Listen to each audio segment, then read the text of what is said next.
और एक बार फिर से आप लोगों का स्वागत है।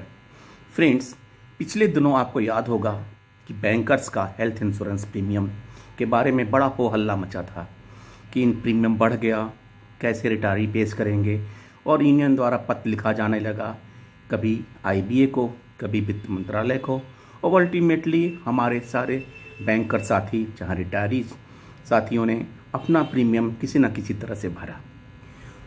प्रीमियम ज़्यादा होने का एक रीज़न और भी था, उस पर 18% का जीएसटी लगना, जो कहीं से वाजिब नहीं है। लेकिन बात यही है कि उसको रोकेगा कौन? गवर्नमेंट का जीएसटी काउंसिल इसको डिसीजन लेती है, गवर्नमेंट के उसमें वित्त मंत्रालय द्वारा वित्त मंत्री बैठती हैं। लेकिन कौन बिल्ली के गले में घंटी बांधेगा? कौन कहेगा कि इन बैंकर्स के साथ जो हेल्थ इंश्योरेंस पे जीएसटी प्रीमियम लिया जा रहा है वो गलत है, या किसी भी हेल्थ इंश्योरेंस पर, चाहे वो बैंकर्स का हो चाहे आम नागरिक का हो। और इसी बारे में अभी 15 नवंबर को all India bank pensioner and retiree association confederation ने एक पत्र चेयरमैन आईबीए को लिखा है।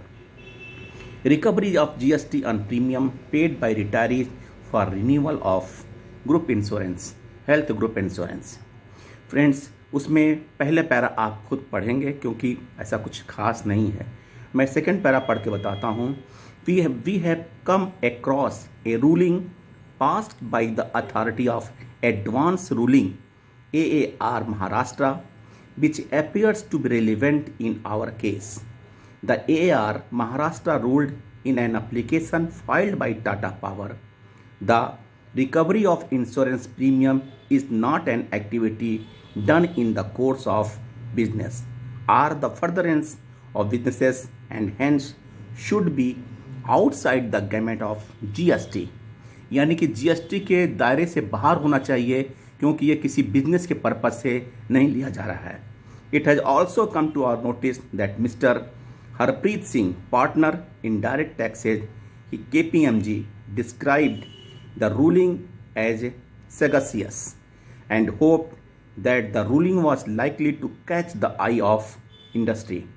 We shall be thankful if you kindly examine the implication of ruling and take it up with the department concerned of Government of India for the benefits of the retirees.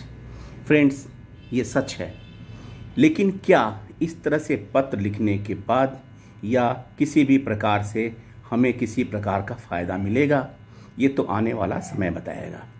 लेकिन इसमें एक बात और खना है कि हमारे अधिकारीगण हमारी बातों का समर्थन तो ज़रूर करते हैं, लेकिन जहां बात आती है हेल्प करने की, वो हेल्प नहीं करते हैं। आपको बताएं कि हमारे एक वरिष्ठ साथी द्वारा और कुछ रिटायर्ड एसोसिएशन द्वारा पहले भी वित्त मंत्रालय को इस बारे में पत्र लिखा गया था और जीएसटी की मांग वापस करने की मांग की गई थी। कुछ अधिकारियों ने प्रतिक्रिया स्वरूप व सहानुभूतिपूर्वक व्याख्या की। हम उनकी भावनाओं को सम्मान करते हैं और लेकिन हम व्यक्तिगत रूप से मानने के बावजूद, लेकिन जहां पर ऑफिशियली करना होता है कोई अधिकारी साथ नहीं देता है। एक विशेष साक्षात्कार में LIC के अध्यक्ष MR कुमार ने कहा, व्यक्तिगत रूप से मेरा मानना है कि जीवन बीमा प्रीमियम पर 18% का जीएसटी लेना बहुत अधिक है।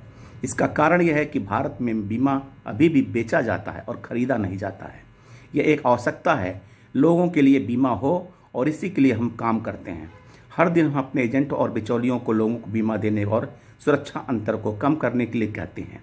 कुमार ने कहा कि ये समझ में आता है कि अगर लोगों को जीएसटी के मामले में कुछ छूट दी जाए या जीएसटी ख़त्म किया जाता है तो इंश्योरेंस का बिजनेस बहुत अधिक बढ़ सकता है। वास्तव में जीएसटी बहुत पुरानी चली आ रही है, जो कि जीएसटी बहुत अधिक है। एक सवाल के जवाब में वार्षिक बीमा प्रीमियम पर बिल्कुल भी जीएसटी नहीं लगाना चाहिए।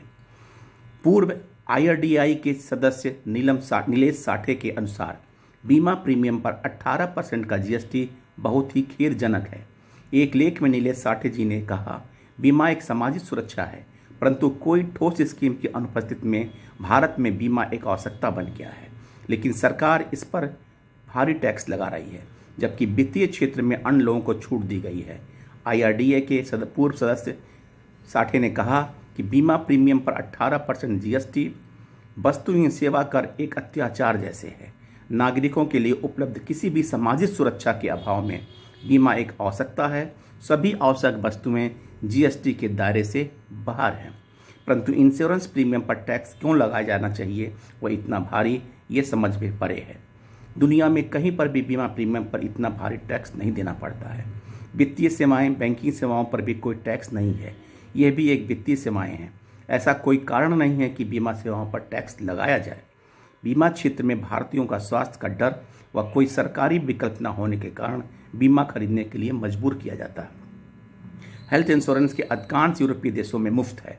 केंद्र सरकार ने स्वास्थ्य योजना CGHS व आयुष्मान भारत के माध्यम से सभी भारतीयों के लिए स्वास्थ्य सेवा का कार्य पूरी तरह से मुफ्त लागू किया है।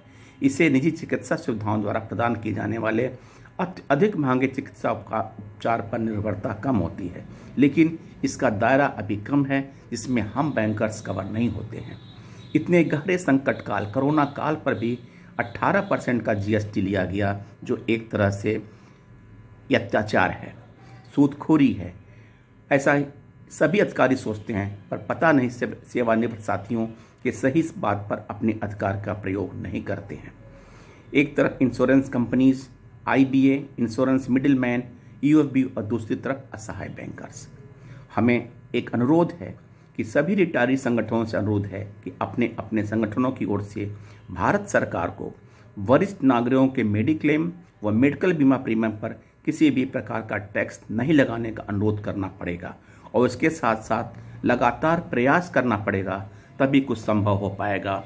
केवल एक पत्र लिखने से ये प्रॉब्लम सॉल्व नहीं होनी है। फ्रेंड्स, फिर मिलते हैं नए अपडेट्स के साथ। तब तक के लिए थैंक यू, धन्यवाद, फिर मिलेंगे।